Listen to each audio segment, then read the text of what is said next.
Right, I'm here for another episode of Thorinquiry here on my side channel, and my guest for this one is going to be Old Books Guy on Twitter, who is Jash.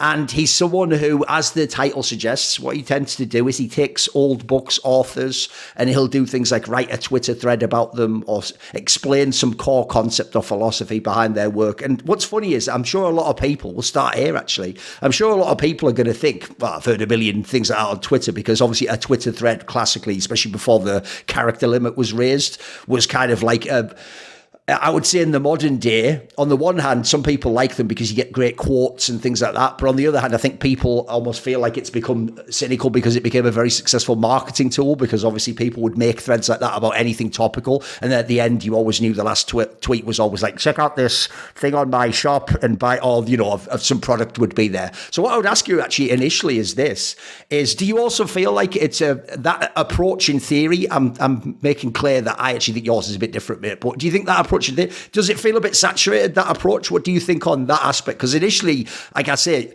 in your case, you actually have your real picture, you have branded a little bit differently. But like the obvious example, mate, is whenever you see one of those profile pictures that's like some sort of a Roman or a Greek statue head, and then it's like, it could be about nutrition, could be about fitness, could be about finance, whatever, that style of people, that's where loads of us follow those accounts. So are you yourself emerging from that space? Did you feel like when you began that space is saturated? Why do it? What sets you apart? Yeah. Well, thanks for inviting me, Duncan. Great to be chatting with you. Yeah. I think that's a pretty great starting question. Yeah, the question of saturation is an interesting one. On one hand, I think that ultimately the thread format it's basically respecting the lack of time at the end on the user end. So people just don't have that much time. Like there's a reason, minimalist advertisement has always done well. Right. There's a very popular Volkswagen ad from 1960s where they just have, there's a reason taglines exist. Yeah. There's a reason people keep repeating the same song choruses throughout decades, right? So I think the Twitter thread format, to the degree that it's a brief format, to the degree that it's about respecting brevity and respecting people's time, I think that will always be with us. There's this popular sort of, give me an elevator pitch of your company. Right. Thing where if you are not able to describe your job, your service, your product in your company in 10 seconds in an elevator, then maybe you're not thinking too deeply about it. Yes. So I think that will never be saturated. People will always be looking to save time, and people will always be looking to get each other's attention by being very concise. So, but I hear you. What you're saying is that the format is sort of it's too easy to game it. Yes. It's too easy to create some sort of cheap attention hack with it. Yes. And yeah, that totally happens. And I think that's sort of the cursed fate of any format that works, right? So take Yes. music. Music is this very evocative, hypnotizing form of art. And obviously there are and have always been great musicians. Yeah. But music can also be hijacked into a song to like sell a product. You can have like a product song or something. So yeah, I think any format which is good, which actually does get people's attention, can be gamed and will be gamed. And now in our Twitter space, yeah, I mean, it's interesting. You see all sorts of threads which are not extremely high value, but they do get, hundreds of thousands of likes sometimes. And yeah, I don't know how I feel about that. I feel that to the degree that some people think they want to read that stuff and some people want to write it, like in any market, there will always be products which you will never touch. You know Sure. what I mean? Like, Yeah. if you're, like, give me a category of product that you like. Like, are you into cars or like, what are you into? Let's say computers. How about that? Yeah. So, there are so many computer manufacturers who you will never buy from, Yes. for any variety of reasons, but they also have millions of customers, right? Sure. And yeah, it doesn't quite bother you. Like you're okay ignoring it, right? no, You're I'm with okay. you. Yeah, Yeah. So I think that's sort of my attitude with people who are like gaming the thread format and trying to create low quality, high virality stuff with it. Yeah, I think there will be an audience for that. I can't expect the whole world to have taste. Like that would be a Sure. ridiculous expectation. Yeah. What about this then? I'll segue it because what I would say, I would agree with you, Josh. I always tell people, it's a philosophy I've explained many times on my side channel when I do my AMA. Sometimes fans will ask questions like this, and because often, like an example would be if they hear about any field. I mean, the classic cursed ones at the moment are things like crypto is an obvious one, right? They're just going to go, "Oh, it's a scam." And then I always say, well, no, but the premise is when something does work, there will inherently be people who I copy it to scam or try to get between you and the real thing and the money, as it were. There'll be people who sense that this is real. And so they know. I actually often give the example, it's like in nature, certain animals, for example, mimic a predator so that the prey doesn't get attacked by, I don't know, a snake or something like that. The examples you see where they change the color, right? I'll tell you the way I'll segue this. Like I say, I actually do think your threads stand out, and I would describe it from the user end like this. One of the problems I think a lot of those accounts that do the quotes or like sometimes even like I say, pictures of historical people, like a Marcus Aurelius thread or something. I think the problem a lot of those people tend to run into is when you read it, you get the sense like, mate, does this guy himself even read Marcus Aurelius? This almost looks like, the Cliff Notes version, like he's just Googled like the highlights or something, or the really most famous things. And then the other thing I'd say is oftentimes it's not actually that interesting. That's why it has a feel of like clickbait, like, oh, I thought this was going to be really interesting. But then when you read it, you're sort of like, where was he going with this? This is just almost just like trivia or random details about the guy. Whereas one thing I enjoy about your work is I get the feeling that the authors you're picking are the authors you really care about. I mean, maybe I'll address some later in this podcast because I think they might even infer some things about you and how you think about the world. But I feel like you pick the people, like you authentically are into that person. And I'll have to say, I think you do a very good job, not just making it feel like random trivia. It feels like you're actually like selling me their essential philosophy, as it were. Like you've sort of boiled it down to the essence of what you think about that person or what they were trying to say. Would you agree? Yeah, no, I would actually totally agree. And it's so you can tell whether someone's actually disinterested in a topic so quickly.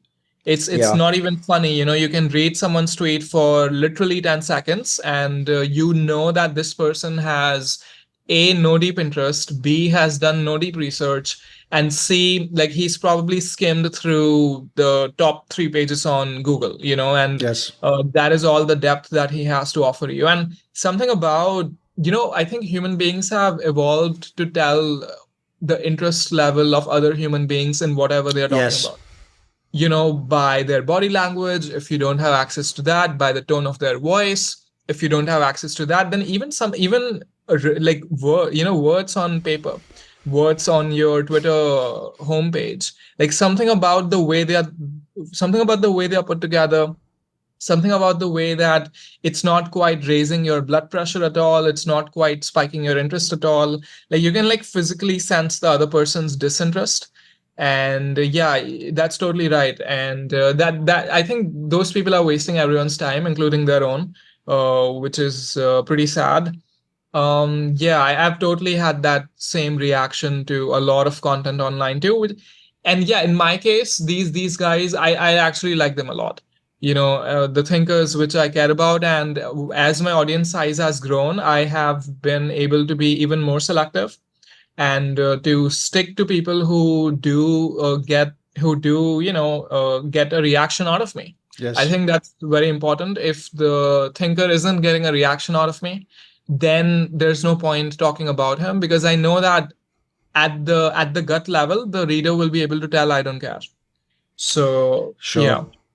I mean, what I would say is this, like, I would actually wonder how other people react to some of the threads, because in my particular case, it just so happens some of the people you're listing, Nietzsche, Ayn Rand, some of these are my favourite authors anyway, or people I've always been very interested in, or they've spiked my curiosity. So with those ones, I myself have an authentic interest. I can see that you have a similar position. Yeah. But I would say, actually, if I had to expand a bit more meta-contextually on what you're doing, it's like you said before, where people can also tell the other person's interest. interest level. It's not just what they say. You can sort of tell if they really are into it or not. Because I often say to people, like, I'll give you the example, instead of books, let's use movies, because everyone knows the idea of recommending a movie to a friend. I always think the type of friend that you want to recommend you a movie isn't the guy who goes, hey, you've got to check out this thing, and then it's just whatever weird guilty pleasure he's into, and he hasn't even thought about whether you would like it or not. He's just, basically, he means like, I just ate this slop, so why don't you have a bowl of it? You know, it's almost that, you know. And that the reason that's obnoxious is if you go and watch the movie, maybe you'll be like, bro, I'm not into this at all. Like, what the hell? This is just the stuff you're into. But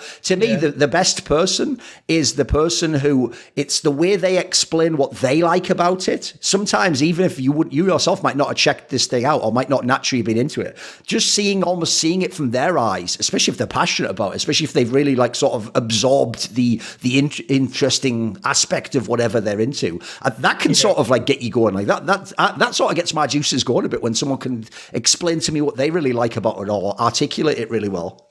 No, most book recommendations and most movie recommendations are not. And I do like it when people think about my sort of particular interests and then recommend stuff accordingly. Yes. But I also love it when people just tell me what they've loved, but it has to be love. Like, it has to be something that deeply affected you. Then I'm interested in checking it out. Yes. You know, as long as it got a lukewarm reaction out of you, then I'm not interested, because then, you know, I don't want to go out and have lukewarm experiences. I want to have as few of those as possible. So I think we totally need more people to actually deeply enjoy, you know, places and ideas and then recommend them, but recommend them properly, you know, actually be able to talk about what about it did you like, you know, when people go visit a new country. And I think very few people are able to tell you the exact texture and flavor of the place and what in particular they enjoyed. And it's a gift that some people have. Some people are great recommenders, but others not so much. And when I'm covering these authors, you know, you're right. I since I personally do enjoy thinking about what they are writing, every thread is also a recommendation. It is. Right. I am recommending a book or an author, the person I'm covering, basically. But it's okay if, you know, I also want to tell a complete story. So I don't want to sort of tease people, even though inevitably the thread ends up being a teaser. Sure. But I'm not looking to do that. I'm looking to, you know, I'm looking to use like 9 to 16 tweets and tell a complete story to the degree that I can. And then, if people are interested, then they will go check out the book.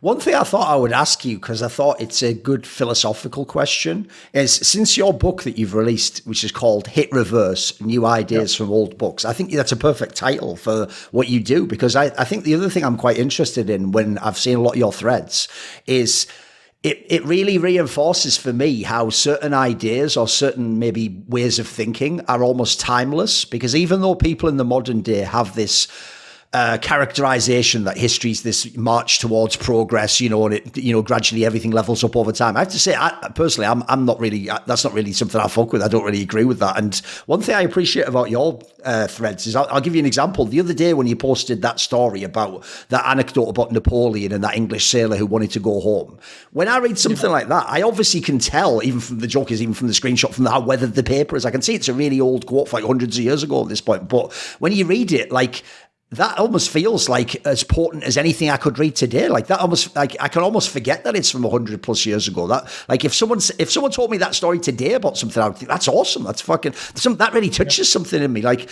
I actually think essentially, I would even say, I feel like the joke is, even when you say new ideas, it's like there are old ideas, but the point is they're just as potent today. What would you say? Yeah, no, I totally agree. They are not necessarily cutting edge new ideas, which no one has thought about before. You know, they're new to us. Yes. Basically, they're new to our age, and they're new to our age because we have developed certain blind spots. And, you know, something which used to be an obvious truth to someone 200 years ago might look like a new insight to us. Yes. Yes. Sorry, what was the question? I mean, basically, like, what do you think? Is that something else you're consciously trying to do? Is sort of like, put it this way, to me, I don't think you're just doing Twitter threads. I think on some way you're trying to sort of put certain ideas out into the world. You want certain, maybe this idea was buried in a book that someone otherwise won't go to a library and get out and read. And it, the steps between them getting to that information are too big. But I feel like your approach is you're sort of bringing like you say, you're taking what looks like an old idea, but you're sort of saying, hey, check this out. And if someone engages with it, they might actually find it's still incredibly important concept now. Or maybe it's even more important in certain cases if you pick the right timing. Yeah, it is possible that it's more important right now than the year in which it was written. And yeah, you're right. It's not just about reading books and, recommending books and creating a book club. Like, that's not sort of the ambition.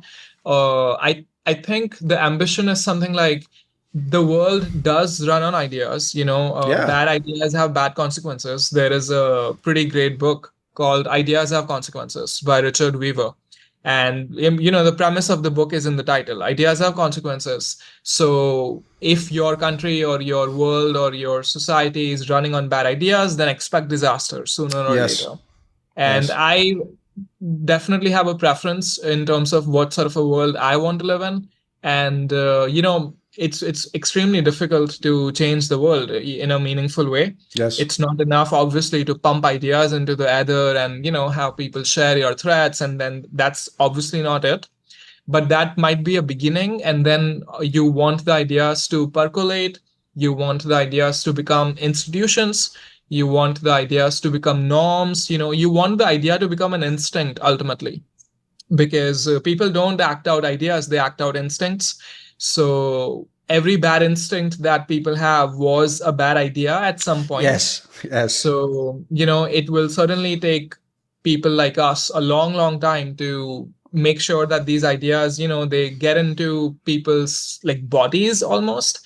But it can happen, people do act out instincts which are based on ideas. So yeah, I think that's sort of the long-term ambition, that I want material changes, which do require material work in the material world. So you certainly cannot just become a monk and, read books and share ideas. That's not going to do much. But it's one of the important first steps, I feel.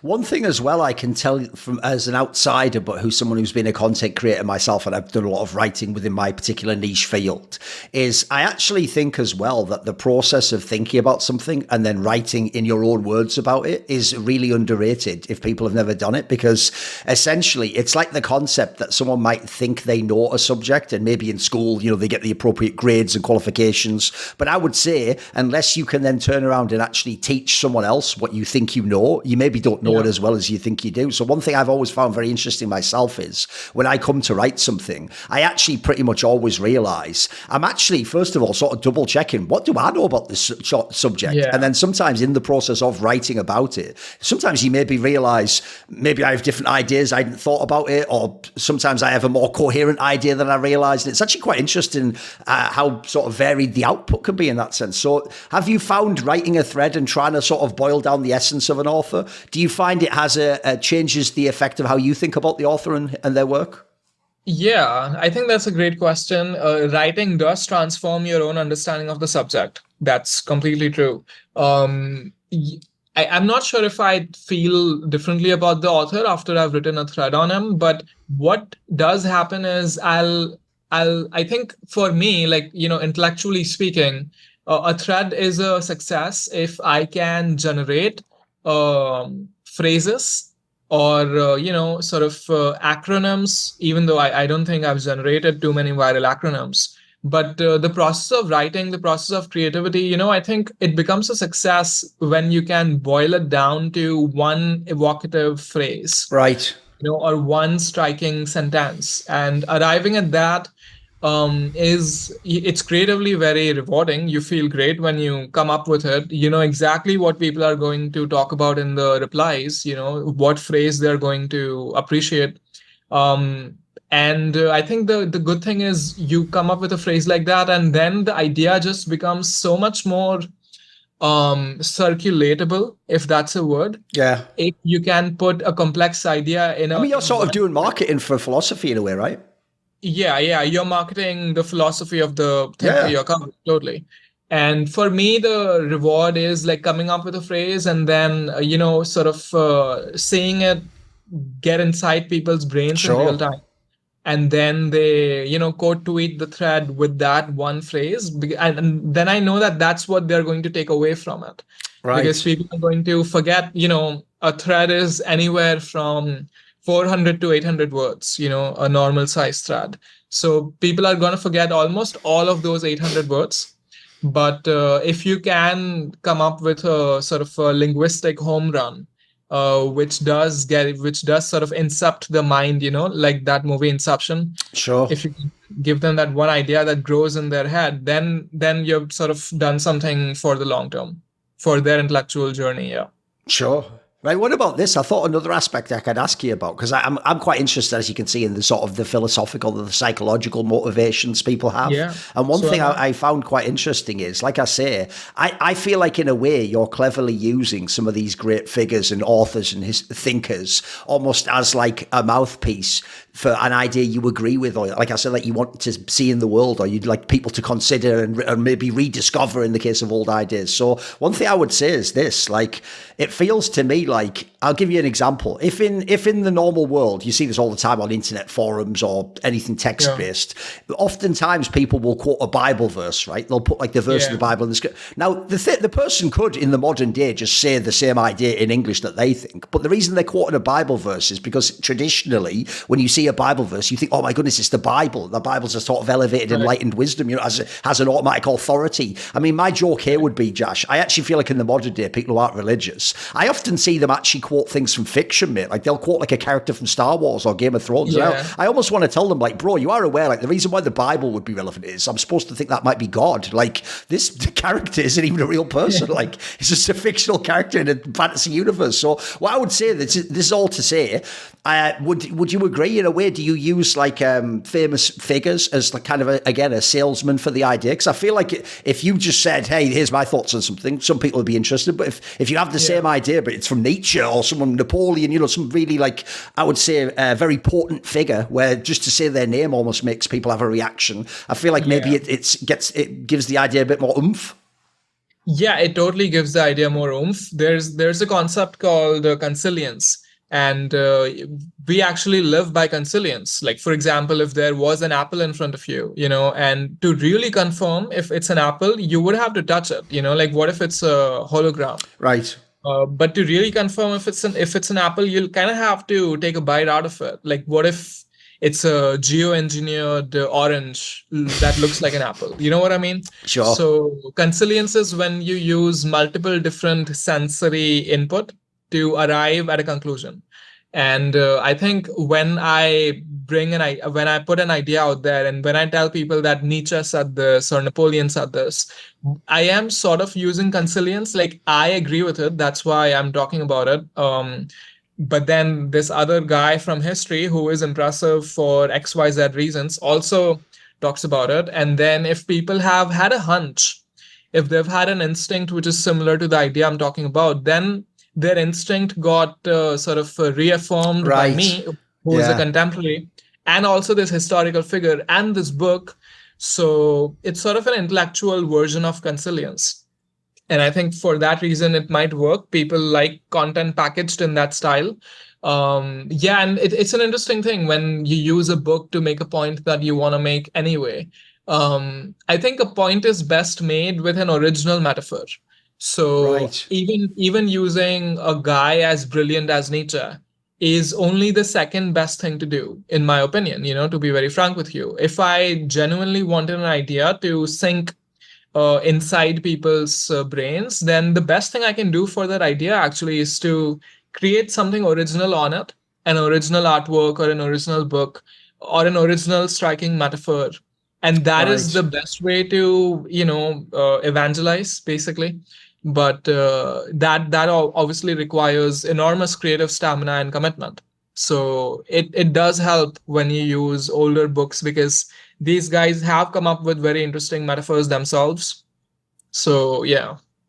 Oh, for sure. I mean, one of the reasons why I found it interesting that you even marketed it as this approach of like almost like finding the treasure among the old ideas is I remember years and years and years ago, I forget who said this, but it might even be a famous quote, I don't know. There was someone who said something along the lines of like that everyone in the modern day keeps arguing and debating actually like very low level ideas that they all think are really novel about, you know, politics and society and stuff. But the joke is they say like if you ever went back and read the Greeks of like 2000 plus years ago, they sort of figured out most of those things, as in they had the discussion, like, you know, you could choose which to agree with, but they sort of had these debates already. They had these discussions, sometimes at a much higher level and in much better sort of like more articulate manner and more interesting way of thinking about it. So yeah, to me, that's an interesting detail, is the idea that like, these ideas always existed, or they, like, you're sort of reminding people of something important that was forgotten. Would you say that's something you're doing? Yeah. No, I think what came to my mind when you were talking was that the same fault lines have always existed. So the same, every debate has a certain contour to it. It has a certain shape to it. And you can totally go back to ancient Athens and discover that people were having similar arguments.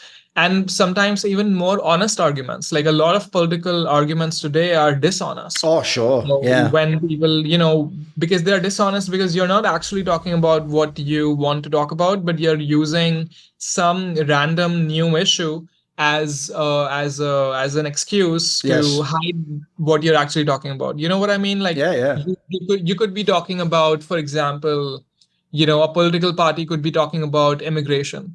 Right. And, the immigration question is basically a question of like, who is a citizen? Yes. What does it mean to be a citizen? Like, do you need a family history in the land? Do you need like 3 or 4 generations before you become an immigrant? Do you need like, before you become a citizen, do you need like 3 or 4 years in the country before you can be called a citizen? Like, what is it actually? What's the definition? What's the deeper definition of a citizen? And I guess that's the issue with immigration that is always being discussed. I mean, among other, it's just an issue with 12 different angles, right? Yes. But someone could just use, when they want to like raise the question of who should get to be a citizen, right?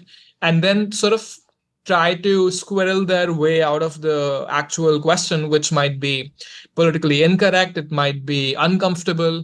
And then they try to sort of talk about something very shallow, like, maybe, hey, immigrants bring in great food. Sure, classic, yeah. Like, yeah, it's a classic argument, but the argument wasn't about food, was it? Yeah. It wasn't about how do we increase culinary, sort of depth in our society. It was really about something else. So I think the good thing about using older thinkers and older books is that they're not scared of being canceled. That's a good angle. Yeah, it's a good angle. Yeah. And so they'll just honestly talk about the actual fault line, and then you can discuss it. Then you can actually not waste your breath and not waste everyone's time, and then actually talk about the disagreement at hand, because honesty will get you to the actual issue, right? Something I also think when you're describing that, where, like, as you say, I totally agree, by the way. I mean, the funny thing is, I'll give a topical example of this. A lot of people recently, this is not to get particularly political, it's just everyone will know the example I'm giving. When people have been making fun of this recent presidential election, you'll have seen a lot of people even posted clips from previous elections. And the joke is, as you go back, I mean, the famous one was when they showed the one with Obama and Mitt Romney. You almost wouldn't even believe we live in that world. Like, the joke is they're way more polite to each other, and actually they don't sort of just make the other guy seem like a permanent liar and shithead. And it's almost, actually, it reminds me a bit more of, what British Parliament's like, where in British Parliament, you're not allowed to insult the guy directly. You have to sort of say that thing where you say, and my honourable gentleman, and then you can sort of like low-key diss him, but you have to do it in a polite way, as it were, There's something about that decorum that does like make the ideas more relevant. Whereas I agree, like a lot of, I think, political stuff now, like you say, it becomes silly, like bad marketing slogans, like you say, like, hey, but if we like kebabs, like, which is like, what are we talking about? I thought we were having like a philosophical debate, like you say, about, what is it to be a citizen? What is society? How should we live together? How can we coexist? Like, really big topics. So what I would say is I actually feel like one thing you're pointing out here is there are a lot of cynical actors in the space of ideas who do just want to make things like a slogan or like a catchphrase, and they don't want you to think too much about it. But I almost feel like the reason why those people people are present is because this is just my take. I'm just to read. I'd like to get your take on it. I almost feel like even though that people are very cynical about, you know, the masses and people in general, and they think, oh, everyone just wants everything dumbed down and they don't want to think. I think in a way they do want to think though, Jash. Like I almost feel like actually sometimes it goes the other way. Sometimes there's a very minor political or cultural thing that might even be something from a TV show everyone's watching. And I actually feel like a lot of people do have a yearning of like, I don't want to just address this surface topic. Actually, I do want to address something philosophical behind it or what it means. Or I mean, I notice people, as soon as they go political, like I was describing earlier, they do tend to reference things like Plato's Republic or something. They don't necessarily go to a recent political example. They want to, I feel like on some level people do yearn for more or something deeper. Do you think so? Yeah, I mean, my account might be a case in point that people do want to think more deeply about cultural issues and political issues. And there are obviously accounts much bigger than mine. You know, the Cultural Tutor is a pretty great one. And he does very interesting deep dives on architecture and politics and history and so on. I'm not sure. I feel like I am a little torn on the subject. I think that given the fact that there are 8 billion people on the planet, it's not surprising that a few million of them would be interested in reading Plato and getting deep into these actual issues. This is the old question about democracy, right? Like how intellectually curious and capable are the masses? I'm not sure, you know, I don't think sounds like you think it breaks both ways. Like maybe you also think some people just don't care. They do just want it dumbed down, maybe. Sorry, come again. It sounds a bit like you think this topic can break both ways. Like there are the people who yearn for it, but then maybe there are the people who want the opposite. They only want surface level, or they don't want to think, maybe. Yeah, and so you were talking about catchphrases earlier. I don't think an argument can beat a catchphrase. Only a better catchphrase can beat a catchphrase. That's a good line, yeah. And I do completely believe in that. You know, if I make the most scintillating argument ever in favor of restricting X or increasing Y, and if my opponent is Donald Trump and he comes up with just a funny catchphrase, I lose. Yes. I know what you mean by that. I would even say, like, I would expand it further and say, by the way, Donald Trump's a great example, because the funny thing is that I'm sure a lot of people listening to this are going to think we're like Donald Trump supporters and we hate everyone else or whatever. So I actually think a mildly critical example of him is a good one, mate. So I would say, I agree with you. Like, I would phrase it this way. I feel like that's even a mistake people like I make this all the time, where I think that, again, I act as though I am in ancient Greece, you know, and we're sitting down and we're having a salon and we're thinking about the idea and we're looking at it from all sides and we're trying to, you know, like you say, honestly discern truth and talk about the flaws in it and the good points. But I agree, at the end, I feel like if someone comes along and they're just more charismatic, or you just like them, or they seem cool, they sort of automatically win in a way. Like it's almost like the brain hijacks the rational part, if you know what I mean. Yeah, and I think that's okay. I think you know, there's a lot of wisdom and great catchphrases, actually. Agreed. You know, and there's a reason proverbs stick around for thousands of years. Yes. You know, it is possible to come up with really lightning tones of phrase. But yeah, to the original question of... by the way, I hadn't thought of that, but you are right. In a mad way, Proverbs is like the original, like, great tweets. Like, it's just like great sentences in it. Yeah, I know what you mean. Exactly. It's the original bangers, right? Yeah, it is. Yeah, and I totally respect catchphrases for that reason. You know, I think it's not easy. It's not trivial to come up with them. And that's why... There's a skill to it, isn't there? Yeah. There's a skill to it. You know, Trump has had a bunch of political opponents now since the past 9-10 years, and no one's quite matched his ability to come up with, sticky insults. Yes. So I think it's certainly a talent. It's a talent which not a lot of people have. And yeah, when I think about the depth of, because this is a conversation that a lot of creators have with each other. When I meet other Twitter writers, you know, when I meet other creators, one topic that we might end up discussing is, you know, I'm really interested in this subject, but I'm not sure if people are, it's too deep, it's too obscure. Yes. I'm not sure how to talk about it in a way which will be viral and appealing. And I think that's the challenge, isn't it? That you are supposed to somehow make something interesting to you, interesting to everyone. That is kind of your challenge as a writer, as a creator.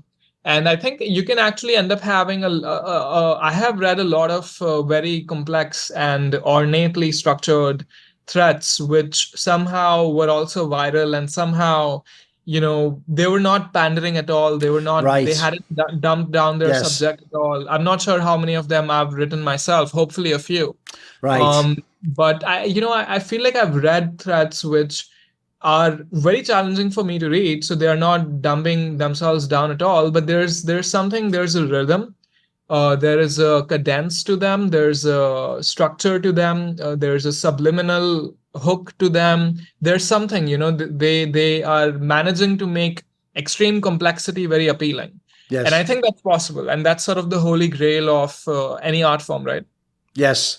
No, I know what you mean. That is a classic content creator discussion, which essentially, like you say, the spectrum goes like, on the one hand, I want to do things that succeed, that have success, that become popular, are well read, people care about it, people engage with it. But on the other hand, I have to also be interested in myself, and sometimes, obviously, there's not always the direct overlap or as much of an overlap. And I would say, I actually think that's where people sometimes get lost, is when they go only into trying to appeal and pander, like you say.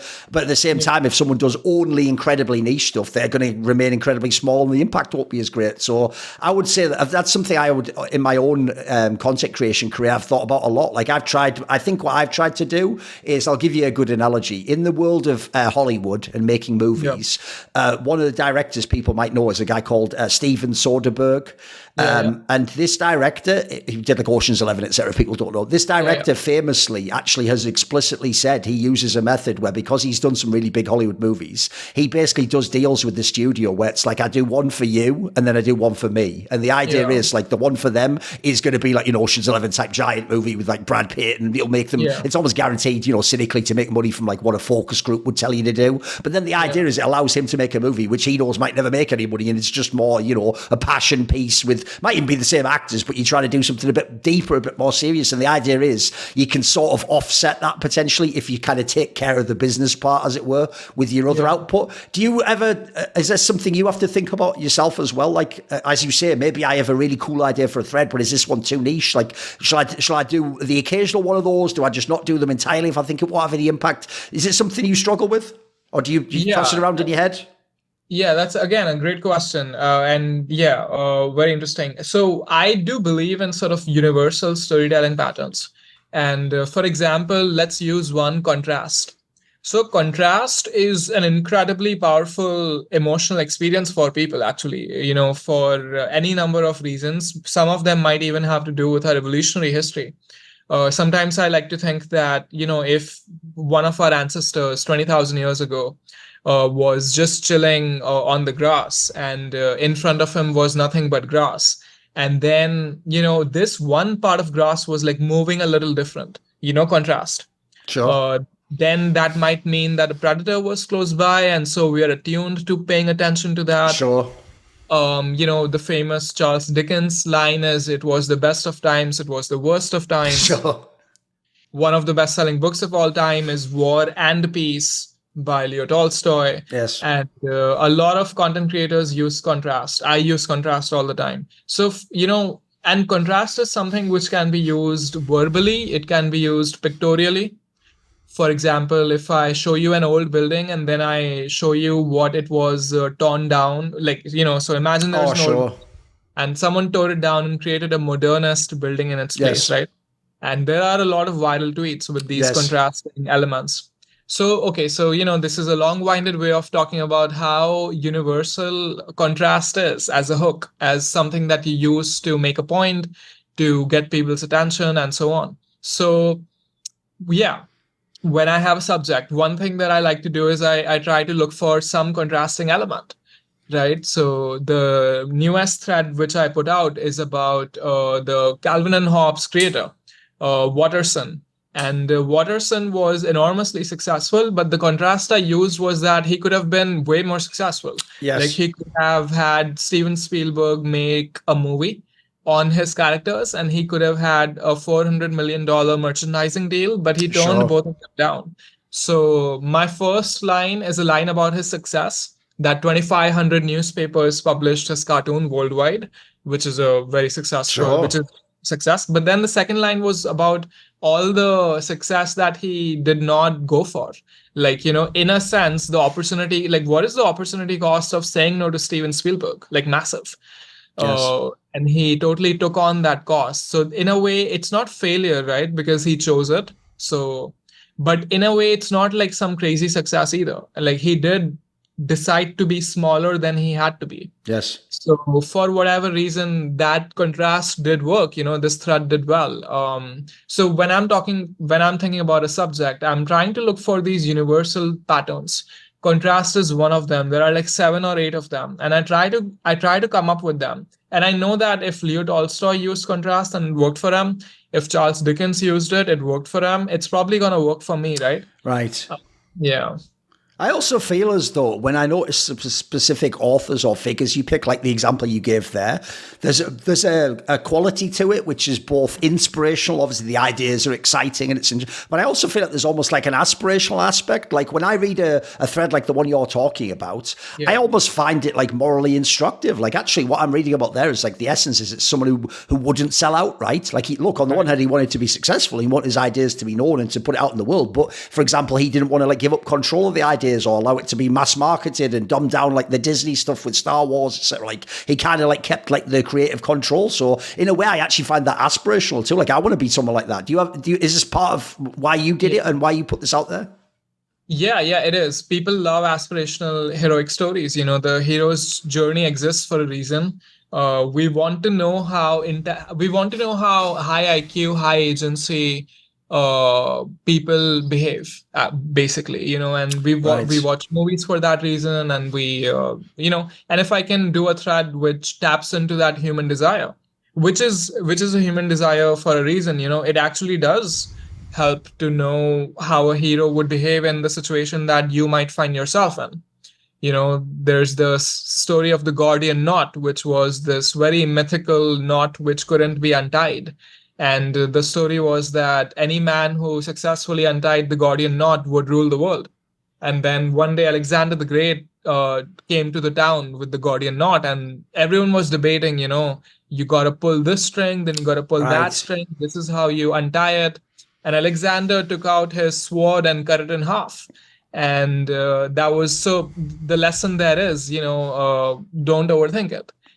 Sometimes a very complex problem has a very simple solution. And that's the moral of that story. You could draw a different moral if you liked.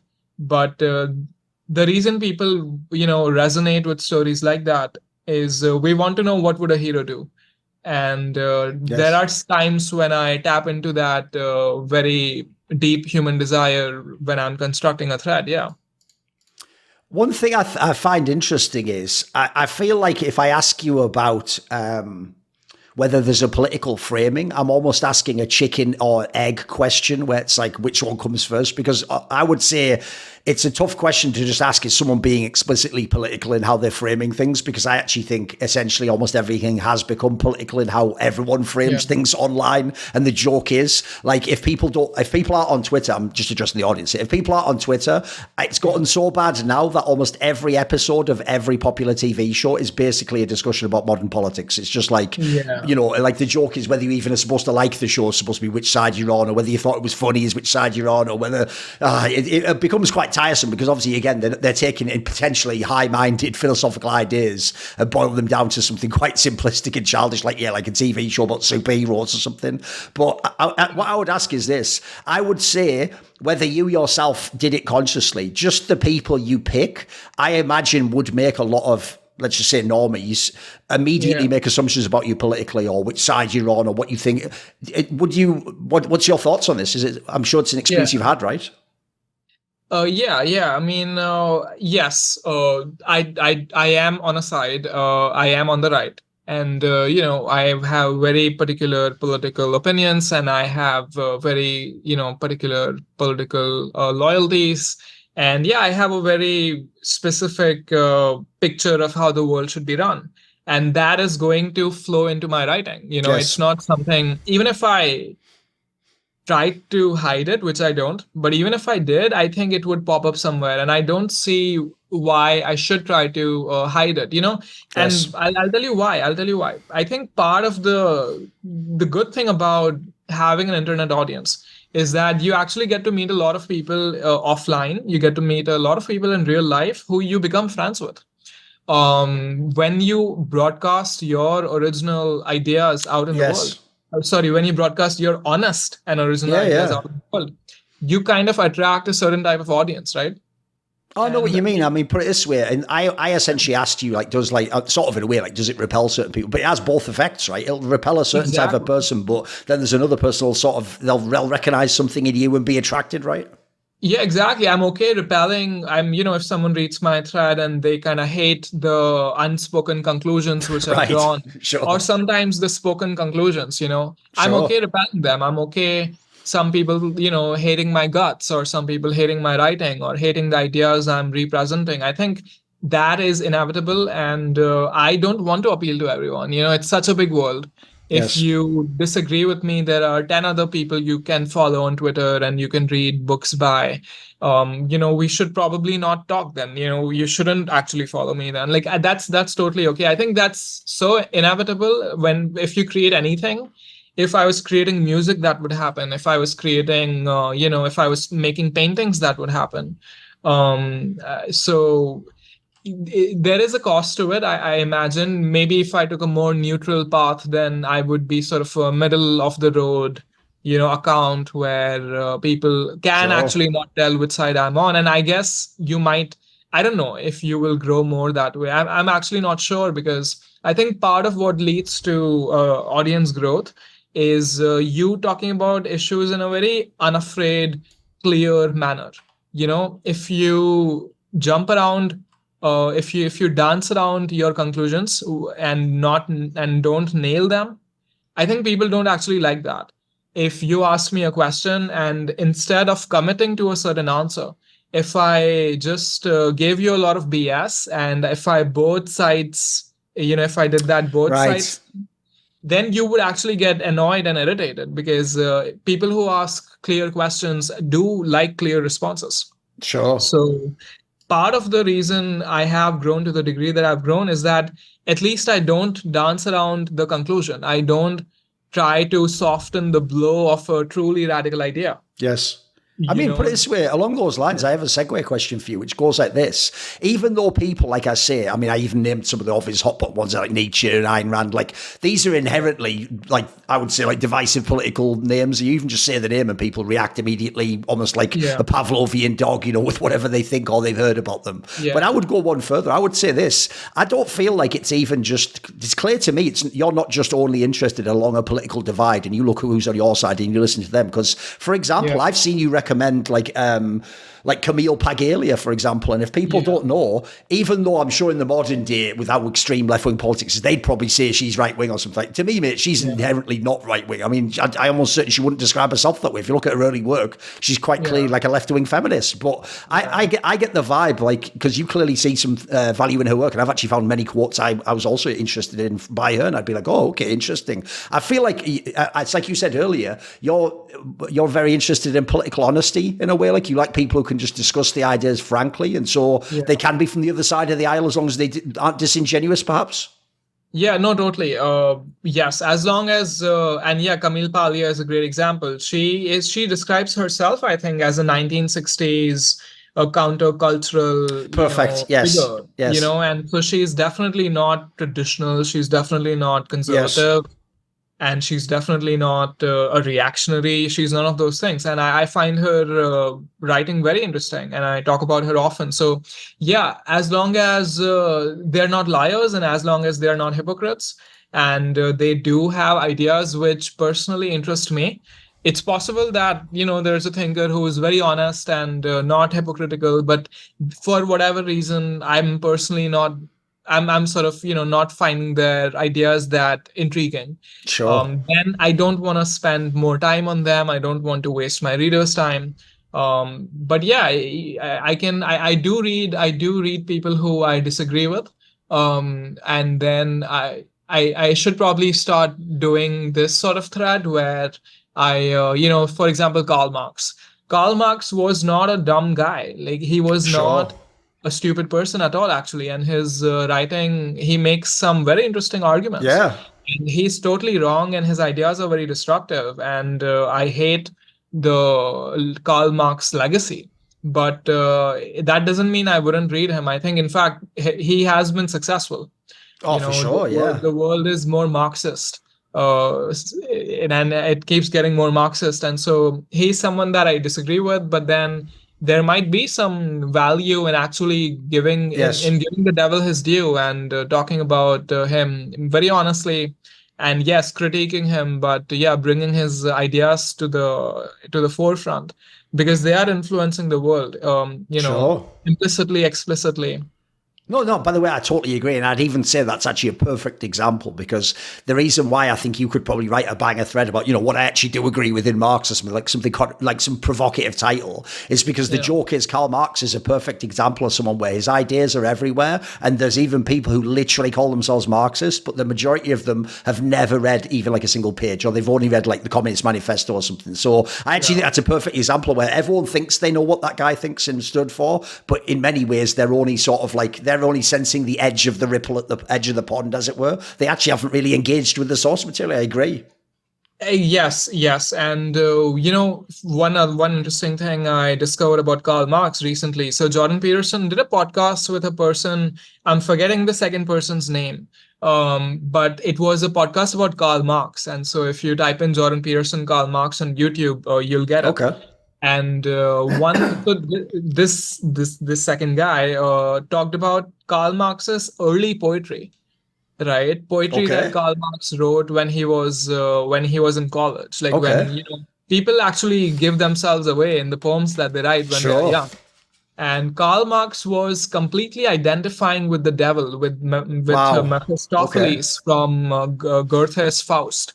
And he was writing these verses where he was very explicitly, not symbolically or figuratively, but explicitly rebelling against creation itself, against God itself. Right. And, so the two people who are discussing this book are, Jordan Peterson is roughly on the right.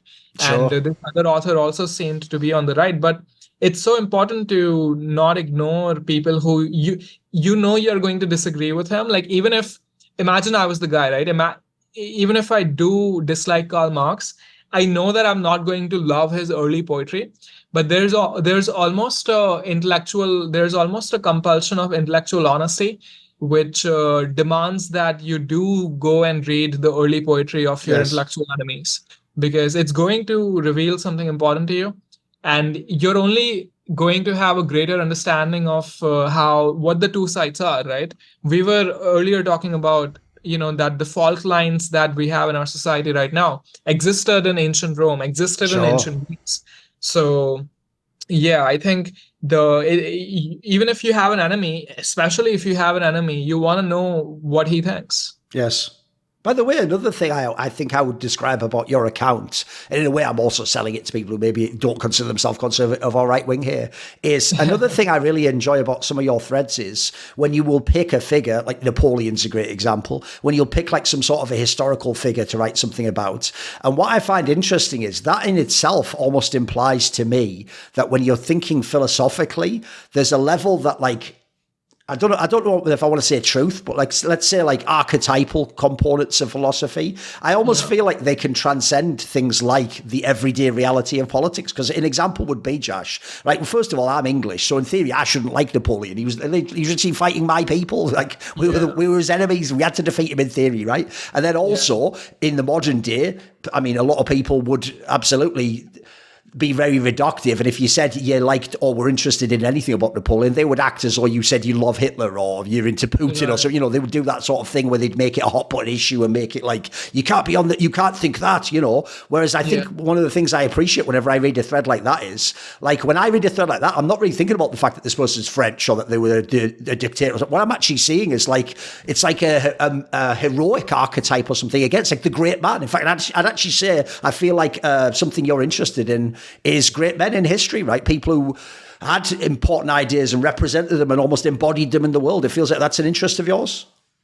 Yes, it absolutely is an interest of mine. And, one thing which might be interesting to you is that when Napoleon was exiled on St. Helena, the island, a lot of English nobles sent him books all the time. All right. Because they were actually loyal Bonapartists, and they knew that he enjoyed books And so people used to send him a lot of books. Englishmen used to. Right. So that's the thing. And it's completely true. Nietzsche described great men as running a relay race across time. So if you find Napoleon inspiring, then in a way, Napoleon handed you a little fire. Right. And you're supposed to cultivate it and expand on it and then pass it on eventually, right? To that's a great metaphor. Inspiring them. It's a great metaphor. And I think that's totally true. We are running a relay race, a sacred relay race, through time. And people are going to hand you, fires, and then you kind of have to take it to the next person and the next person. I'm very interested in great men. I think Ezra Pound said that literature is hero worship. So he said that, if we talk about books, we should only talk about like the half a dozen masterpieces, and that's it. Yes. That is all the conversation that is there to be had. And I do roughly agree. I think if you want to talk about a sport, you will, if you want to talk about tennis, it will be exactly 5 seconds before you bring up Roger Federer. Of course. Before you bring up Nadal. I think every field is, reducible to its greatest practitioners. Yes. So in a way, in the game of life, we've had these great men, people like Napoleon, who were incredible multitaskers, and they managed to do everything, and they managed to conquer lands and, sort of create new culture and just, do everything in a way that doesn't seem human. Yeah, if you do want to talk about someone, why not talk about someone like that? Like, you want to talk about the rare case, actually, always. You want to talk about the extremist, because only the extremist is interesting. And I think the great men are extremists, right? They are extreme achievers, among other things. Yeah, another thing I would also say as well, it's another reason I actually find like even the premise of your account interesting is I also feel like people maybe haven't done, when I described earlier, if you're recommending a film to your friend, really the key concept you have to understand is the difference between what you just enjoy on a very superficial level and what he might enjoy on a deeper level, that there's something that would connect the two of you, I feel like in the modern day, there are a lot of people who, it's like you were just describing there, the real problem they have is they are reading and they're reading lots of books and stuff, but maybe they're just reading, again, just sort of pulpy fiction stuff or very simplistic, modern pop culture, psychology books or something, essentially like the sort of stuff you might read on an aeroplane to pass time, or if you just had half an hour off or something. But essentially, to me, the most rewarding aspect is when, like you say, you dig down and you find the 100, 200 people where it's like, I mean, the joke is if you pick someone good enough like Nietzsche, you could spend your whole life just studying Nietzsche. Like you'll never really run out of time, and there's so much to read and so many things to think about. Like I agree. It's like I said earlier, you almost have to like think of your intellectual consumption as a diet. Like it can't all be fast food, as it were. No, it can't all be fast food. It's an interesting question, what people spend their time reading and, what sort of content they ingest and how. What's the dilemma for you? Because obviously you've had to read a lot of books to get a lot of these topics. Like how do you manage it? Are you someone who sometimes veers a bit more into, you just have a sci-fi series and you read a bunch of it? Are you trying to like consciously get yourself to read the more important stuff? Do you have this struggle yourself? Not really. So I have to read a lot of books to do the writing, which I do. Sometimes I do work, I have a few clients, and so I have to sort of read in the domain in which I'm helping them. Right. A lot of my reading is work related now. For years since I was like a boy, I've always been a very voracious reader. So what do I actually enjoy reading? I want books which are which do sort of wrestle with big themes. I want authors who are ambitious, and I want people who want to analyze some intractable issue via the prism of their story. Do you get my gist? I want people to like engage with like really difficult paradoxes or dilemmas. And so I read a fair amount of fiction. And if you ask me what my favorite books were, I'll tell you, and then I'll tell you why. And my why would be, because this book talked about this issue in this very interesting, new, deep way. Yes. And so I do love science fiction, probably my favorite genre. I do want to make films at some point, and I have a feeling that they might be science fiction films. Yeah, and then I try to read opinionated people. I try to read people who have opinions and aren't afraid of stating them, which is something I told you earlier. Some people just dance around the point that they want to make, Yes. and some people don't do that. So I like people who don't do that. I try to find I try to find novelty. At this point, like, it's very, because I've already been exposed to so much. I don't want to sort of get caught in a trap of the similar language, similar Right. things, similar metaphors. So I try to. There's this school of writers called the traditionalist writers of the 20th century, and there are people. There's a guy called I forget his name. He wrote a wait, let me find them. So basically, these guys, there are 3 or 4 of them, and they are the traditionalist school, and I need to dig into them because they're not Nietzscheans, they are not classical liberals, they're not reactionaries. And oh yeah, René Guénon, do you know him? Oh, He's yeah, sure. The yeah, guy, Gwenon or whatever, yeah. Yeah, so he wrote these books called The Crisis of the Modern World and The King of the World and The Reign of Quantity. So, I'm not sure what his philosophical position is. I'm yet to read him fully. But he's not a Nietzschean, he's not a liberal, Right. he's not, he's this strange traditionalist.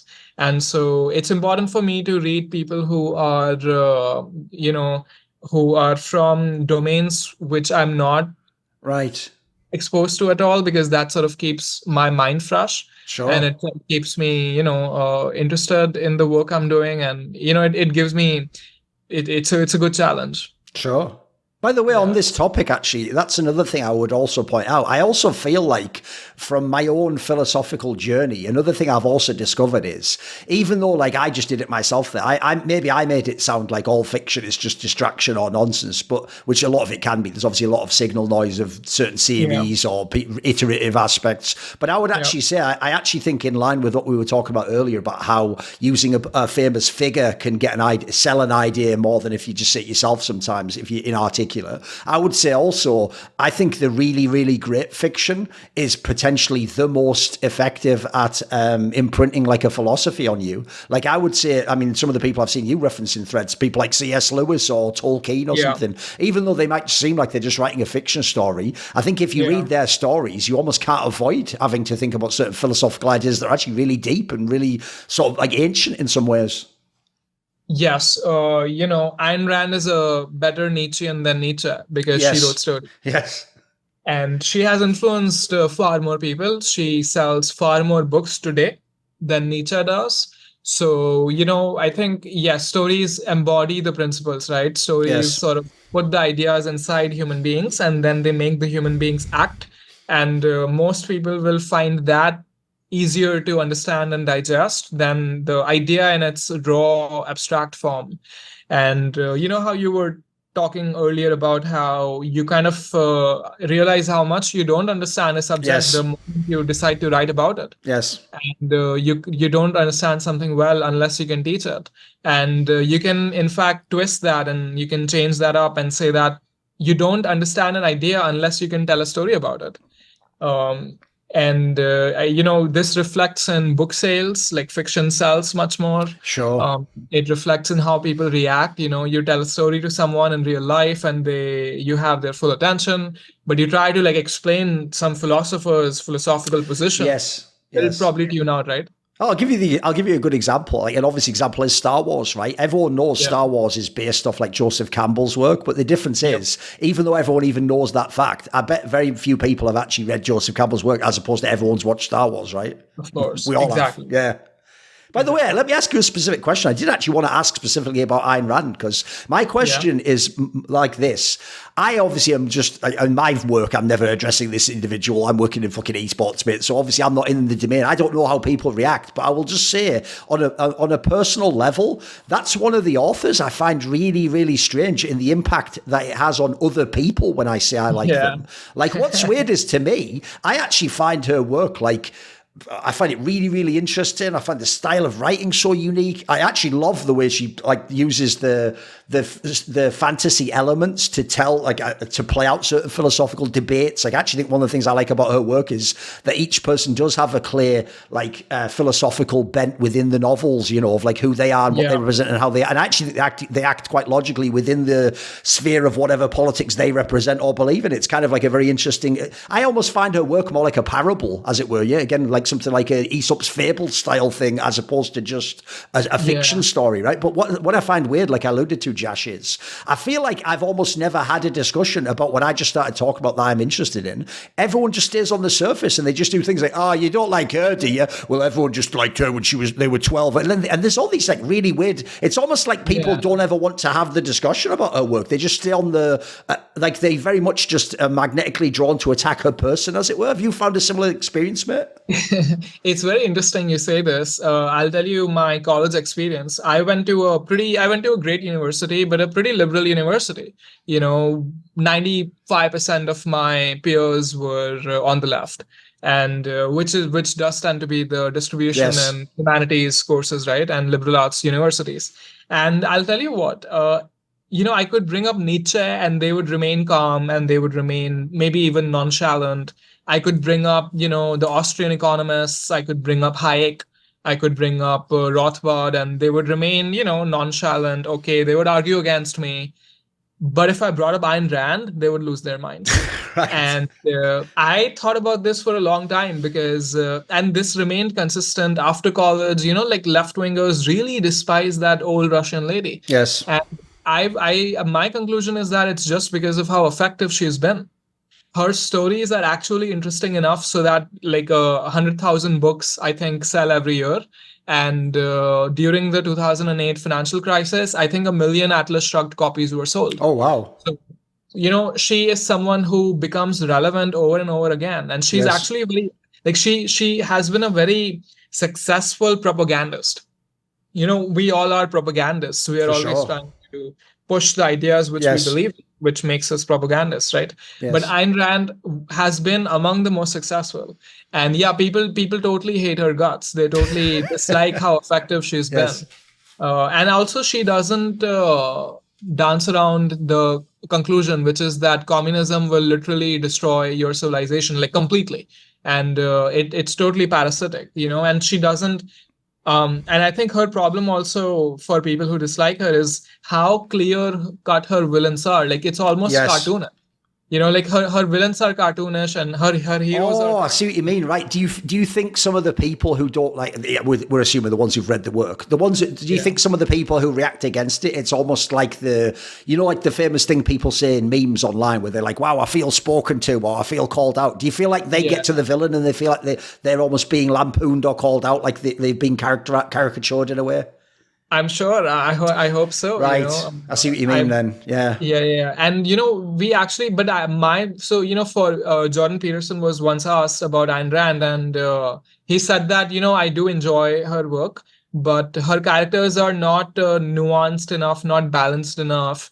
And he said that I like the Dostoevskian treatment of characters, where every person has a universe inside him. There's good, there's bad, there's good, there's evil inside the same person. And Peterson said he preferred that sort of storytelling.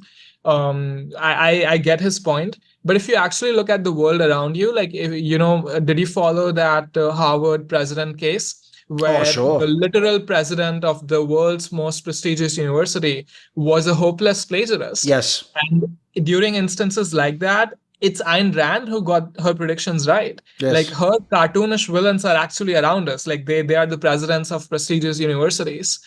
So in a way, she wasn't cartoonish. Like, she was just using extreme caricatures, but they exist. So they're not caricatures if they exist, right?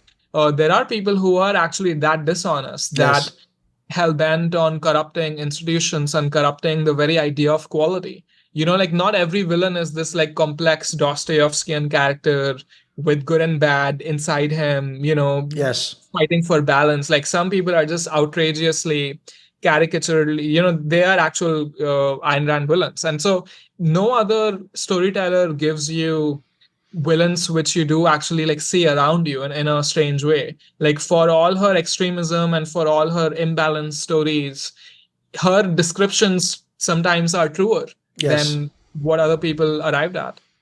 You know, one thing as well that we're getting at here as well is I feel as though when people read her work, another thing I feel like, because if I'm trying to think of the type of person who seems to be repelled by it and who gets really outraged, and like you say, will almost get like, they're almost frothing at the mouth, like, how could you think or like that person? Yeah. I almost feel like one of the other responses, because I feel like this is a very topical point to make, is for me, another thing about her work is she's clearly someone who revered the idea of the great man and the idea of the person who has the idea and that other people will come along and absolutely they'll try and like steal your idea or water it down or tell you like, oh, you've got to make these compromises. And essentially in her world, most of the villains are people who they're out, like if you think about the Fountainhead, they're people who are out to destroy the great man. They don't want the great man to see his idea and to have a singular vision. And I feel like actually in a way they're sort of telling on themselves, the people who get mad about her work, because I feel like they have a similar bent, if you know what I mean. I'd actually say a lot of modern culture feels like it's anti the idea of the great man. It is very much the idea of a collectivist, like, you know, you're never more than anyone else and just stay down with us. And it's kind of that like crabs in a bucket mentality. I do feel like there's a bigger discussion there. Right. And they are telling on themselves. It's very similar with people who dislike Elon Musk or Jeff Bezos. You know, it's like, well, you know, Elon isn't actually that smart. He's only ever rockets and electric cars. And he's only ever, you know, sent thousands of payload, you know, thousands of tons into space. That's all he's ever done. So yeah, it's like that meme, you know, after that debate where they said something like that Joe Biden only lost the debate in terms of the vote or something, and like the way they phrased it, like you say, it's like the part that they put only, it's like that was the entire part. So as you say, like, oh, Elon Musk's done is going to space, or yeah, I know it's good. As soon as you hear that line, you know it's like there's some seething resentment underneath it, don't you? It's very funny. It's like you can call Elon Musk evil if you want. We can't call him stupid. Yes, exactly. Like what sort of an argument is that? If the guy who created PayPal and Tesla and SpaceX and Starlink isn't smart, then who is? Like actually who is? How are we even measuring intelligence if that guy isn't smart? So yeah, I think a lot of people feel called out by Ayn Rand. They feel called out by real life heroes. You know, like what explains this very weird like hate towards Elon Musk, where the idea isn't, well, he's this evil mastermind who's, you know, ending the world. Some of them are smart enough to take that argumentative route. Some of them are actually stupid enough to call him stupid, which makes no sense. You know, people, there was a protest against Amazon a few years ago, and I remember someone burning like a Jeff Bezos, poster. It was the straw man. It was like this Jeff Bezos straw man or something. And I remember thinking, like, you know, that's kind of it's like hating on the excellent for the sake of hating on the excellent. You know, like Bezos isn't this crazy criminal, and it's often the same people who, you know, talk about they talk about giving criminals smaller sentences. They talk about rehabilitating the criminals into society. I think the new UK government, and I might be totally wrong about this, I haven't tracked it very carefully, but someone from the new Labour government has said something like there are too many prisoners and they want to release a bunch of prisoners. Right. And I might be wrong about this. No, I think that's plausible. I think it was something like that. Yeah. So it's often the same people who hate on the super successful people and, you know, burn their posters and call them stupid, who also take up literal murderers and, you know, literal killers and criminals and talk about rehabilitating them. And it's like treat the good badly and treat the bad well. Like it's this very weird moral inversion. And one thing which you find in Ayn Rand is a very properly oriented moral universe. You know, she tells you what she hates, she tells you what she admires, and it's this very interesting world where good and, you know, where white and black are clearly separated. And people find that very uncomfortable for any number of reasons. I mean, one area I can tie this into my own like journey intellectually is I would say when I was younger, like a lot of people, when I thought of an idea, I very much was just in my head. I wasn't in the real world. I was just playing with a concept, you know, and I was making very immature, let's say, what would you say? How would you describe this? Very immature sort of conclusions. Like, for example, I would be drawn to things like an idea that sounds wonderful or it seems moral. I'm purposely doing almost air quotes when I say this. Like essentially, for me to believe that would mean I'm a good person, or wow, isn't this the way things should be? In fact, I often say, Jash, that I try generally when I tweet to not use the word should, because I feel like should became for some people like a magic Aladdin's genie. Like, I feel like left-wing people just say should, and what it means is like, I can ignore reality and truth, and this is how things should be. You know, it's like should just. I always say should. When you say should, you're off in Narnia. Like, I want to know reality, and so what I'm getting to here is I feel like another thing I've sort of intuited from your work is you also like people where they can discuss uncomfortable truths, maybe things that we don't want to be true, or might be an indictment of humanity if they are true. But if they are indeed true, it is essential on some level to engage with them, right? We can't just stay in a fantasy land of what we wish was the case.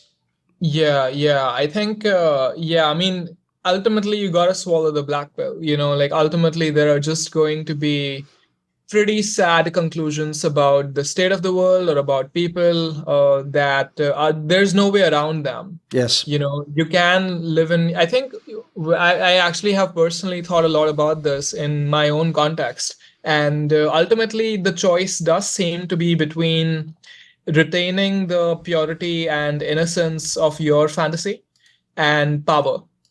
You know, for example, if you want to be a surfer, you know, you can have an idealized idea of what the waves are like and how the ocean behaves. But if you actually want power over the waves, if you actually want to surf, then you have to accept the reality. You cannot live in your fantasy land if you have, if you want power.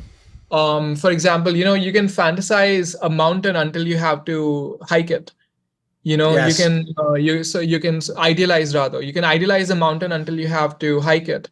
You can remain within your comfort. You can take the blue pill if you don't want control, if you don't want power. But if you do want to win, if you do actually want to triumph in your domain, then you have to take good decisions, which does require a very regular contact with reality, right? And yeah, there are some conclusions. You know, there are some books, there are some thinkers, there are some conclusions which are just black pills. And they probably attack some innocent conception of the world that you were unconsciously carrying around. Yes. But I don't see a way around it. You know, if I do remain in my La La Land, and you know, different people have different La La Lands, and they are more. They cling more tightly to some idealistic concept of something.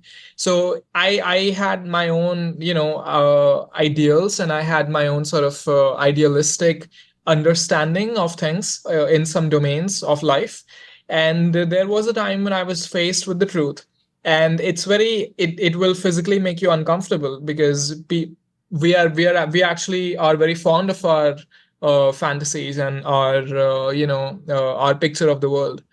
So, but then you can remain a child. You know, that's definitely an option which is open. You can just choose to not think about that. You know, you can just choose to remain in ignorance, actually. And it's actually cognitively possible. You can do that.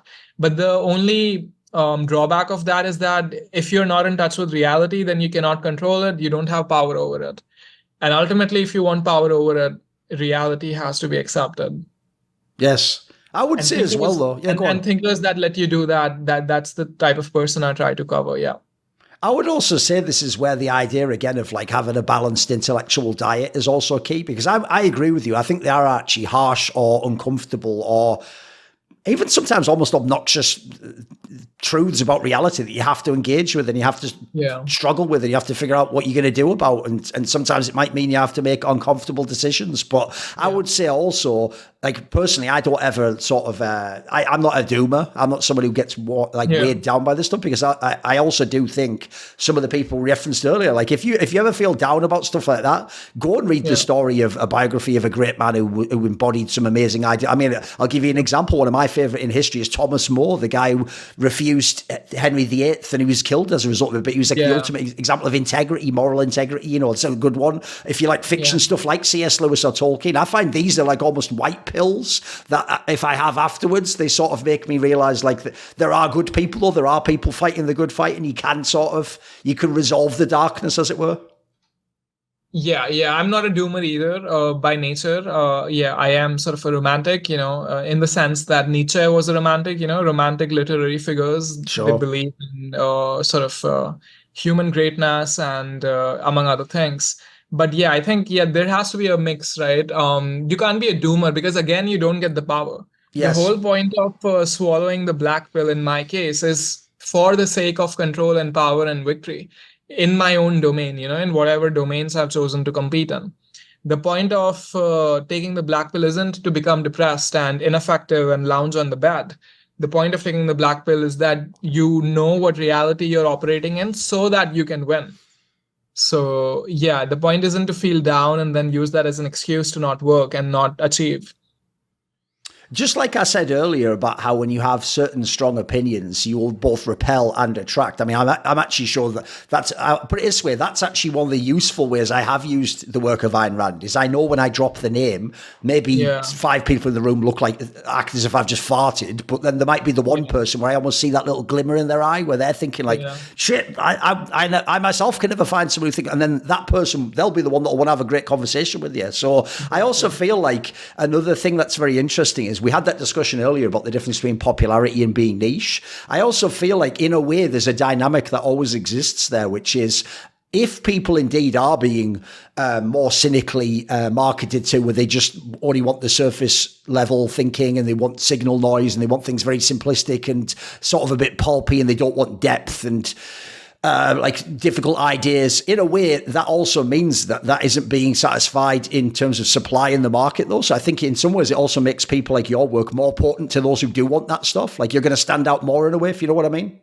Yeah, you will stand out more if you try to balance quality with virality, basically. And I think it's what he said, it's okay to lose. If there are 6 people in the room, it's okay to lose 5 of them because you talked about Ayn Rand, only to get to the 6th person sooner.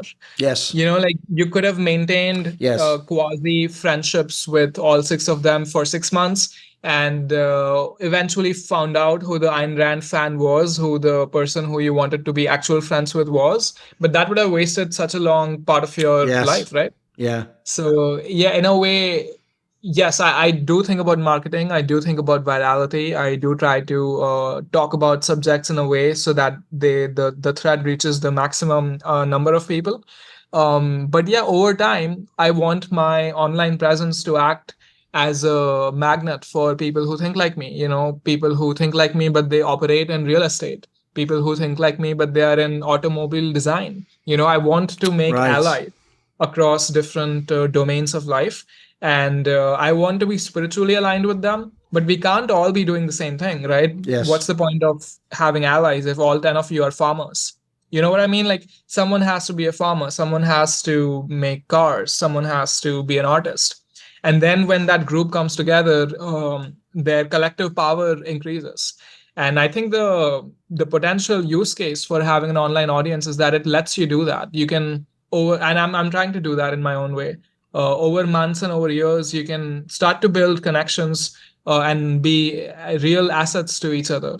Yes. And for that, I'll have to be honest about what I write about, because otherwise I won't attract these people at all, right?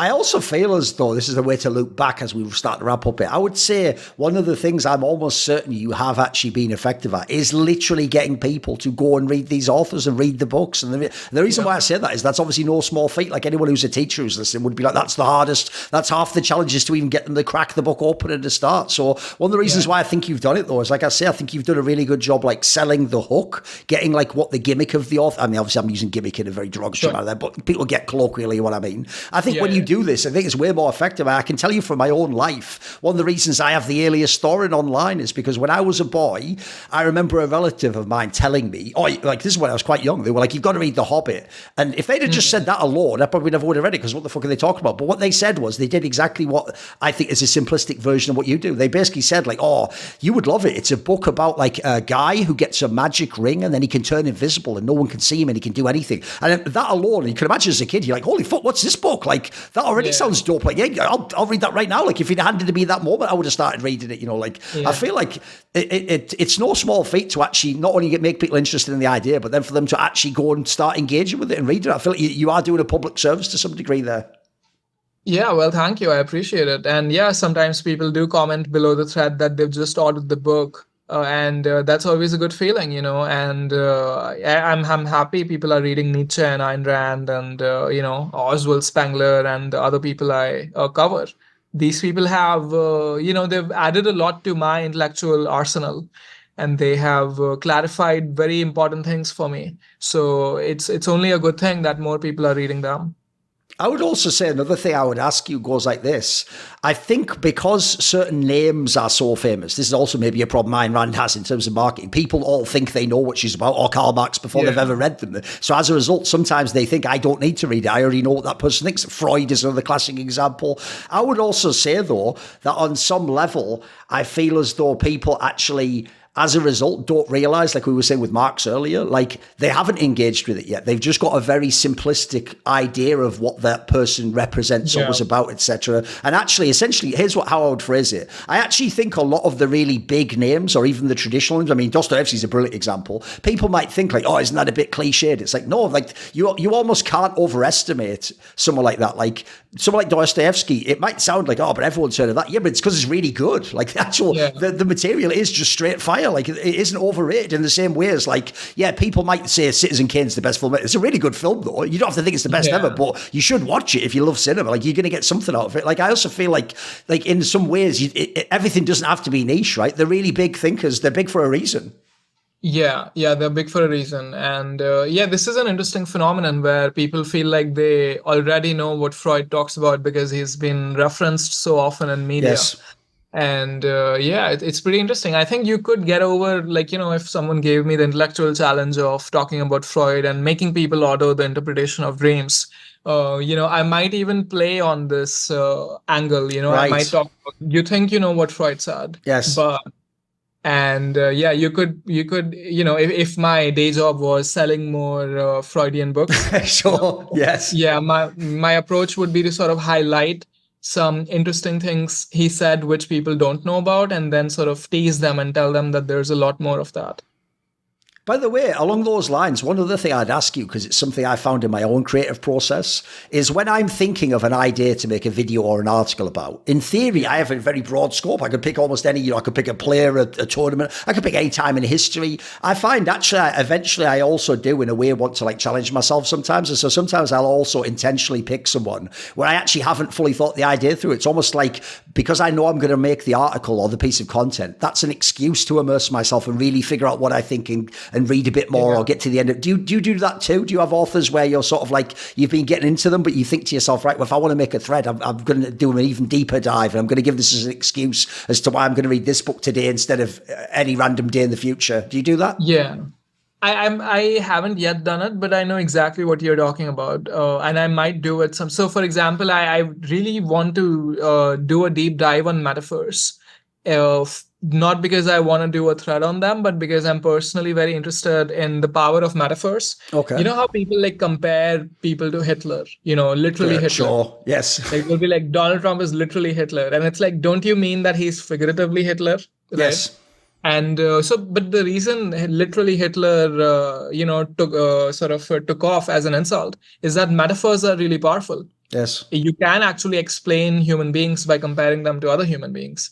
You can explain movies by comparing them to other movies. So like comparison is this very powerful thing that human beings are able to do. And that's metaphor essentially. And I want to learn more about metaphors. I want to use metaphors better. And so I might, research on that subject, and I might do a few threads as I'm researching on the subject. But yeah, like right now I'm just too occupied reading what I have to read and writing what I have to write. I have to release an expanded version of Hit Reverse, my book. And I'm hopefully going to release the expanded version this month, a physical copy. So I'm totally, just busy with that. But yeah, what you're describing is a pretty good, it's a pretty good intellectual sort of journey to take, right? When you are trying to understand a topic and you're creating content on it as you're understanding it more and more. Yes. I also noticed, and I got the vibe from the discussion we've had here, that as well as talking about the people and the ideas in question, you also, one of the interesting things about being a public figure is you get to sort of almost run an experiment by releasing these ideas to people and seeing how they react. I noticed you can draw quite a lot of sort of anthropological conclusions about people as well, right? And culture and things like that. Yeah, you can. And it's inevitable, you will start to see. So I recently Googled my name, which is, for whatever reason, it's the first time I've done it in years. And I actually found a bunch of news articles about me. Oh, wow. I found about 3 or 4 articles. One was in the UK's biggest progressive magazine.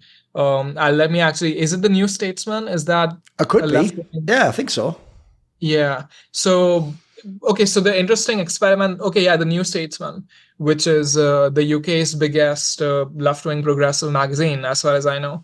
And the article came out last September, and I released a comparison list between good art and bad art. Yeah. Okay. And give me an example, just so people have a sense in mind. Like, what was an example of each you would have given?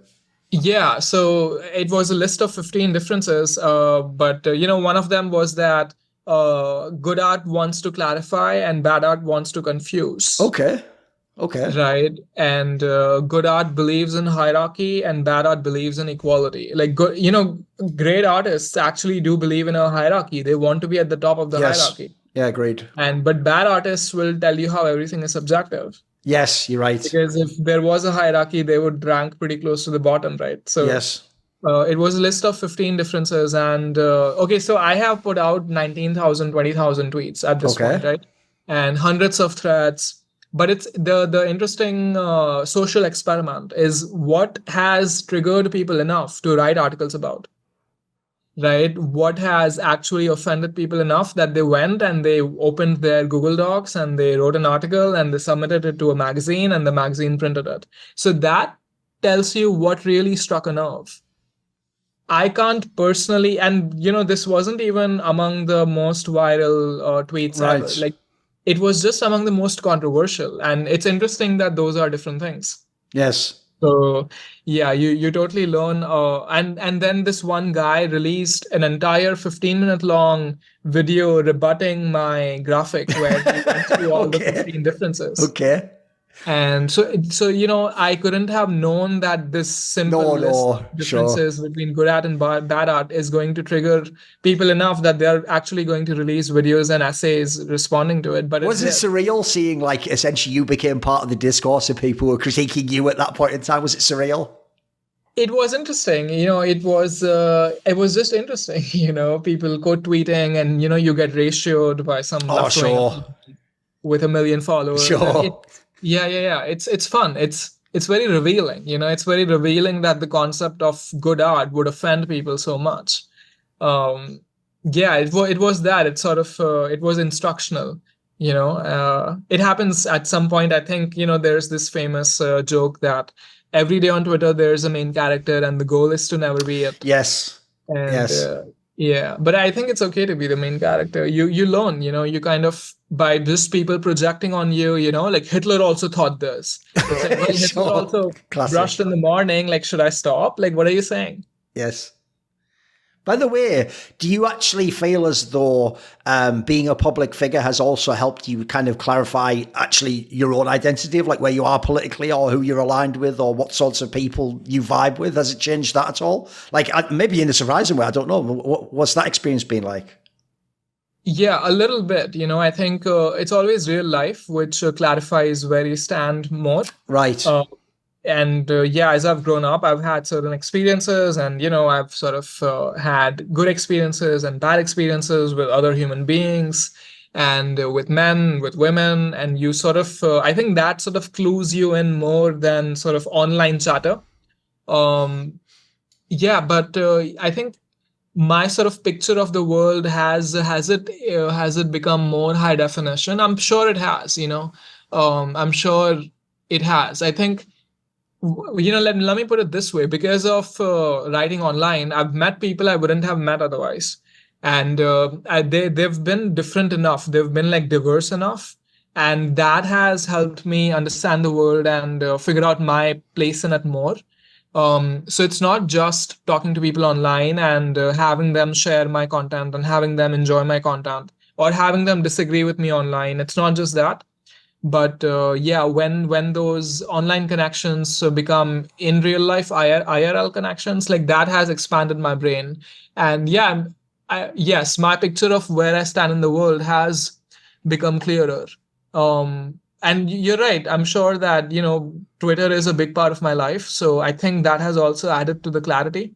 But it's like, you can't ask fish if you can't ask fish about the water temperature. Yes. Like, it's kind of, Yes. it won't probably be able to notice it too well. So yeah, but you're right. I'm sure that if I hadn't if I didn't have a Twitter account, if my life involved doing other work, if I was or not involved in this world, then yeah, maybe I would still have a similar conception of the world, because it's a feature of my biology. It's a feature of my psychology. Yes. It's very genetic. It's very my sort of.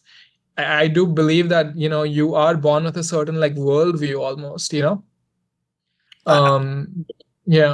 Oh, what about this? As my last question, I have something as a follow-on that's like this, which is, if people see, like we said, they make the conclusions they might about seeing what you've said online, or who you like, or who you're interested in, or whose ideas you promote. I imagine one thing, this is just a guess, that's why I want to ask you about this, is I imagine actually an awkward thing is it must make people have all these strange almost like category errors for you, because another thing people have done by making every topic and every part of culture political, and a political divide at that, is if you ask people what in the modern day does it mean to be a conservative thinker, or to be right wing, or to like these certain things, a funny thing is when they run down the checklist of what assumptions they're going to make about you, I'm almost certain one of the first ones in a Western context is they're going to say you're going to be white, right? And in this particular context, obviously, that does not describe you. Do you feel as though, like, have you in their worldview, have you fallen between the cracks of the categories? Like, do they just not imagine you exist? Like, what is this? What do you think of that? Yeah, it's an interesting question. I had an American reader who was traveling in India, and I met up with him, and we sort of had similar conversations. My feeling is that all countries do have sort of a interestingly enough, my feeling is that all countries have a roughly similar social class division. I think right. What I mean is that in every country, you will have people who are just fundamentally uninterested in being productive members of society. Yeah. And their life strategy is sort of parasitical, where they want to vote left-wing governments into power so that they can extract resources from the productive taxpayers, so that it can all be funneled back to them in exchange for votes. And I think that class of person exists in all 200 countries on the planet. Right. And, there are then people who do want to be productive, who don't want a parasitical life strategy. And those productive people also exist in all societies. So I think politics, and I'll have to tour the world, and I'll have to see how different countries do their politics differently. But my intuition, my gut feeling is that there are similar people across the world. And one sort of initial proof of that is that throughout the world, politics is split up into right-wing interests and left-wing interests. You know what I mean? Like, even in my country, there are discussions and debates about affirmative action. Right. About okay. Wow. Okay. About borders. We have a pretty, there is a border to the east of India, which is more porous than it should be. Sure. Yeah. So it's pretty interesting how across different geographies and countries with different histories and all that, it's very interesting how similar issues will pop up. So yeah, Yes. do people make category errors about me? Yeah, sometimes they do. And but for me, like every time I talk to a person, it's from a different country. It's I don't ever feel like we are occupying two different moral universes. Ah, right. Okay. I feel like if they are familiar in the books I'm talking about, and if they agree with the ideas I'm sharing, then we'll have different words for the same thing. Like in what is called affirmative action in the US is called reservations in India. All right. And we don't even have the same races. Like we don't even have Yeah, white true, true. people, but we still have a group of people who have some sort of a claim to historic victimhood, Right. and in exchange for that they want seats in the top elite universities, which is affirmative action, right? It's just that we call that reservations in India.